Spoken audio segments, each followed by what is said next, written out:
बिहार में राष्ट्र की बढ़ी ताकत का एहसास करा गए प्रधानमंत्री मोदी। इन पुरानी यादों को भी किया ताजा।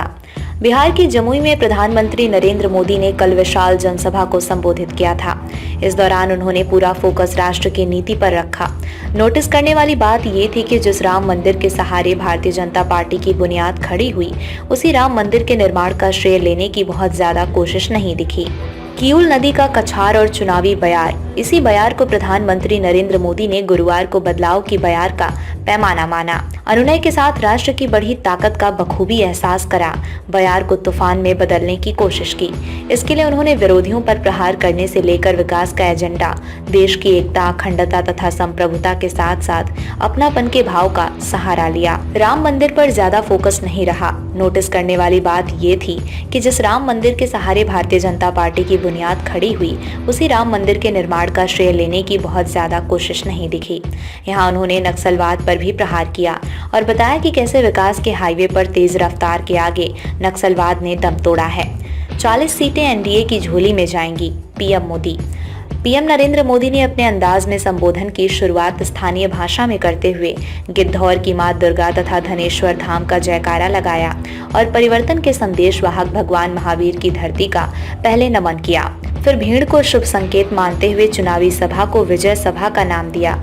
मोदी यहीं नहीं रुके, कहा जन सैलाब का मूड बता रहा है कि जमुई, नवादा, मुंगेर और बांका सहित बिहार की सभी 40 सीटें राजग की झोली में जाएंगी। इसके साथ ही उन्होंने कहा कि फिर एक बार और भीड़ से आई आवाज मोदी सरकार। रामविलास पासवान को याद कर भावुक हुए पीएम मोदी। पूर्व मंत्री रामविलास पासवान को याद करके भावुक हो जाते हैं। इसी दर्द के माध्यम से दलित वोटों की राजनीति को साधते हुए आगे बढ़ते हैं। कहते हैं कि उन्हें संतोष है कि उनके विचार को चिराग गंभीरता से आगे बढ़ा रहे हैं। लेकिन 19 अप्रैल को आप जो समर्थन देंगे, वही रामविलास पासवान के संकल्पों को मजबूती प्रदान करेगा। इस भावुक पल से निकलते ही प्रधानमंत्री कांग्रेस और राजद पर हमलावर मोड में आ जाते हैं। बिहार की धरती को दुनिया को दिशा दिखाने वाला बताते हुए कहते हैं कि इस धरती के साथ आजादी के बाद शासन करने वाले लोगों ने न्याय नहीं किया। 2005 में एनडीए ने बिहार को दलदल से बाहर निकाला। इसमें नीतीश कुमार की भूमिका को उन्होंने रेखांकित किया। प्रधानमंत्री ने 2024 के चुनाव को भविष्य के लिए निर्णायक और विकसित भारत के संकल्प को मजबूत करने का चुनाव बताते हैं। विकास के दायरे से बाहर निकलते हुए प्रधानमंत्री राष्ट्रवाद का बोध करने में भी नहीं चूके। पाकिस्तान का नाम लिए बगैर कांग्रेस पर हमला किया और अपने चीर परिचित अंदाज में भीड़ से मुखातिब होते हैं। कहते हैं ऐसे नहीं चलेगा। बताया कि अशोक सम्राट और चंद्रगुप्त का भारत अब कैसे दुनिया को दिशा दे रहा है। भारत की साख बढ़ाने का भी एहसास कराया। भारत की साख और हैसियत बढ़ाने का भी एहसास उन्होंने अपने अंदाज में कराया। चंद्रमा पर चंद्रयान और तिरंगा पहुंचने से लेकर अर्थव्यवस्था मजबूत होने की चर्चा की। G20 की दुनिया में चर्चा होने के पीछे की सफलता का हकदार देशवासियों को बताकर उन्होंने खूब तालियां बटोरी। जमुई की पहचान को राजद पर विकृत करने का आरोप मढ़ते हुए बताया कि कैसे अपहरण उद्योग फल फूल रहा था। सड़क की जगह खाई ने ले ली थी। जमीन और बेटी की सुरक्षा की चिंता लोगों को रहती थी।